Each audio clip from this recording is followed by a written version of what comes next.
সাবেক আইসিটি প্রতিমন্ত্রী জোনায়েদ আহমেদ পলক, সে অনেক তথ্য আমাদেরকে দিয়েছে, যেগুলোর ব্যাপারে আমরা তার নিজের কাছ থেকে যেমন পেয়েছি, পাশাপাশি অন্যান্য সোর্স থেকেও যেটা পেয়েছি, যে জুলাই আগস্টের এই অভ্যুত্থান চলাকালীন সময়ে ইন্টারনেট বন্ধের যে নাটক করা হয়েছিল সেটি কোনো দুর্ঘটনা ছিল না। খায়ের টাওয়ার বা কোন টাওয়ারে আগুন লেগেছে এগুলোর কোনো ব্যাপারই ছিল না। সেখানে সে স্বয়ং স্বীকারোক্তি দিয়ে বলেছে বা নিজে স্বীকার করেছে যে এই ইন্টারনেট তদানীন্তন প্রধানমন্ত্রী এবং এই মামলাগুলোর প্রধান আসামি শেখ হাসিনার নির্দেশে সরাসরি প্রধানমন্ত্রীর কাছ থেকে নির্দেশনা আসার পরে তথ্য প্রতিমন্ত্রী নির্দেশ দিয়ে আইআইটি ইন্টারন্যাশনাল ইন্টারনেট গেটওয়ে, এই গেটওয়েদের একটা হোয়াটসঅ্যাপ গ্রুপ খোলা হয়।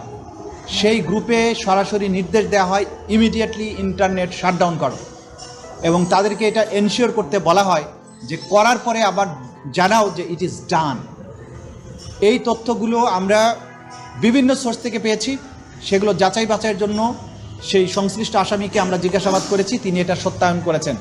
সুতরাং ইন্টারনেট বন্ধের মাধ্যমে জুলাই আগস্টের সংগঠিত গণহত্যাকে গোটা দুনিয়ার কাছ থেকে আড়াল করার যে আড়াল যে করা হয়েছে, এবং এটার ব্যাপারে যে মিথ্যা অজুহাত দেওয়া হয়েছে যে ইন্টারনেট কেবল লাইন পুড়ে গিয়েছিল, এটা হয়েছিল সেটা হয়েছিল, সর্বৈবভাবে মিথ্যা। সম্পূর্ণ প্রধান যে নিউক্লিয়াস শেখ হাসিনা তার নির্দেশে, তার পরবর্তী কমান্ডার জোনায়েদ আহমেদ পলকের পরবর্তী নির্দেশে এই ইন্টারনেট প্রোভাইডার যারা আছে, বিটিসিএল আছে এবং বাংলাদেশ সাবমেরিন কেবলস পিএলসি, এরাও চিঠি দিয়ে জানিয়েছে যে তারা কার কার নির্দেশে এটা বন্ধ করেছে। সুতরাং এই রাষ্ট্রীয় সংস্থাগুলোকে বাধ্য করে তদানীন্তন ক্ষমতাশালীরা, এই আসামিরা বাংলাদেশের ইন্টারনেট শাটডাউন করেছিল এবং এই গণহত্যাকে এক্সপেডাইট করেছিল।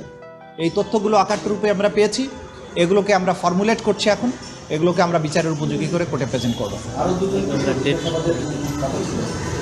আরও দুজন বলেছি আমি, তিনজনকে আজকে জিজ্ঞাসাবাদের জন্য, একটা আব্দুল্লাহ আল কাফি, একটা হ্যাঁ, প্রত্যেকের জিজ্ঞাসাবাদ শেষে আমরা বলেছি জিজ্ঞাসাবাদ তাদেরকে আমরা যে তথ্যগুলো আমাদের প্রয়োজন সেগুলো আমরা পেয়েছি তাদের কাছ থেকে। সব কিছু হয়তো আপনাদের সাথে শেয়ার করব না, কিন্তু ইন্টারনেটের ব্যাপারটা যেহেতু অত্যন্ত গুরুত্বপূর্ণ ছিল সেটা আমরা জানানোর প্রয়োজন।